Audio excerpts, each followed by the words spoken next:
finance bill, they did allocate about 700 million to have that hospital story rested once and for all. We all remember what happened. The agencies, the finance bill was suspended. And it's out of desperation. So, Vanis, maybe we'll have Aduma say something. But because we know the insurance, I'm sure that's what Vice is alluding to. Insurances are a total about 12 billion, maybe need to be corrected. Not necessarily paid up front. What will be the problem in getting the 800, clear this one, then we keep lobbying and pushing the National Treasury and all of us for the other remaining balance of the insurance, but we have sorted the hospital. Aduma, what do you want to add? Chair, my concern, let me say this standing because one, I want to give the IG and the DCI a standing ovation because of the very fast and commend them with the very quick action they made when we lost our friend, who was our great friend. And so I want to thank them for that because that would have raised many issues and maybe where we come from, further lives would have been lost. But Chair, I'm concerned about this issue of the Bagati Hospital, where we are talking about over 900 million, which is being treated as a pending bill.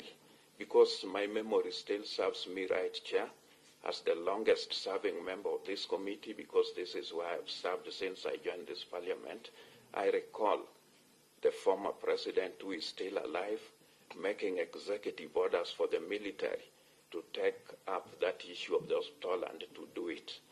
Chair, we also have the procurement laws.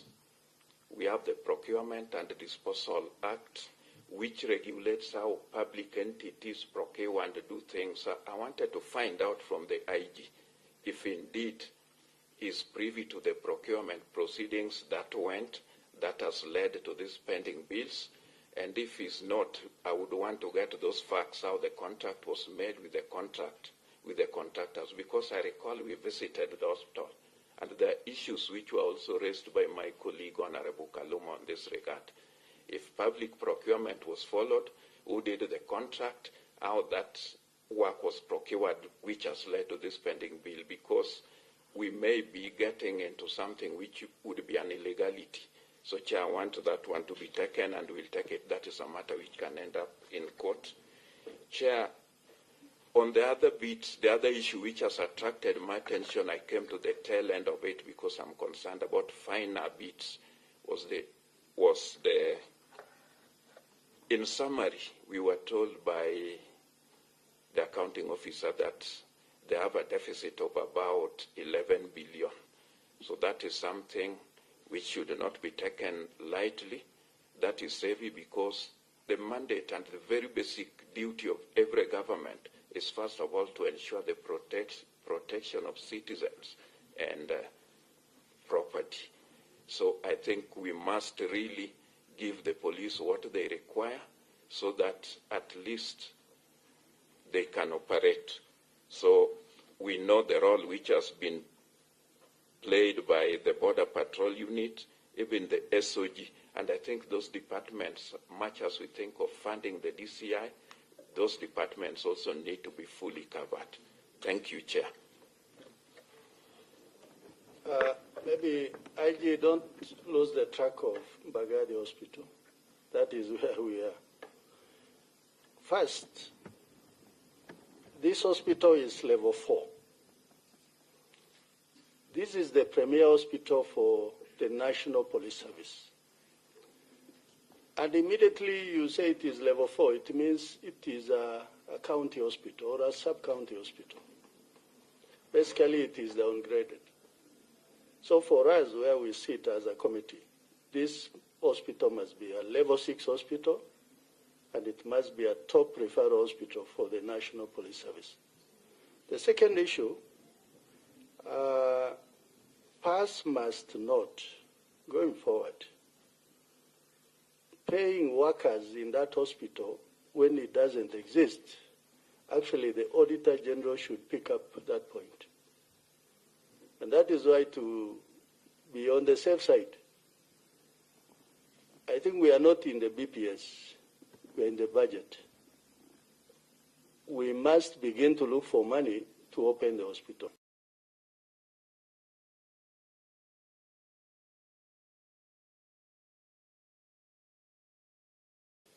But I think so that we wrap up.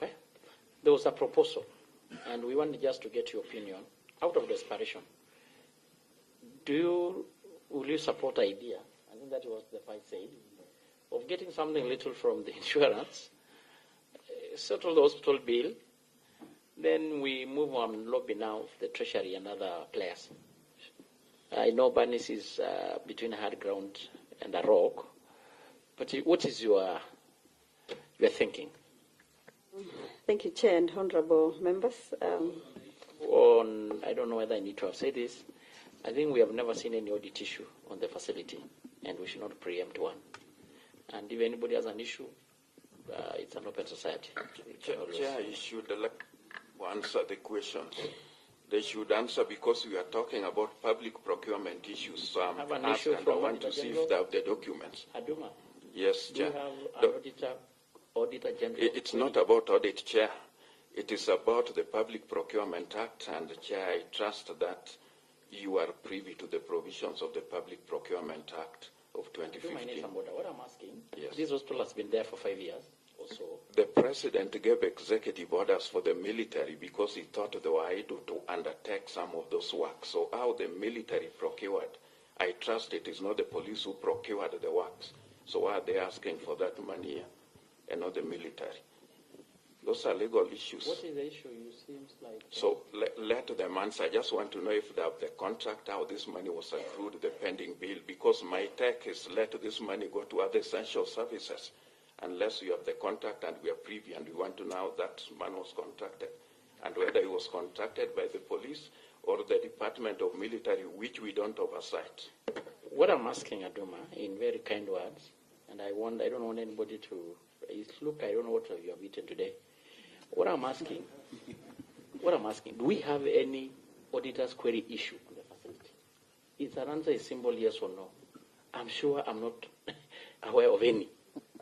So why do we have to preempt what is not there?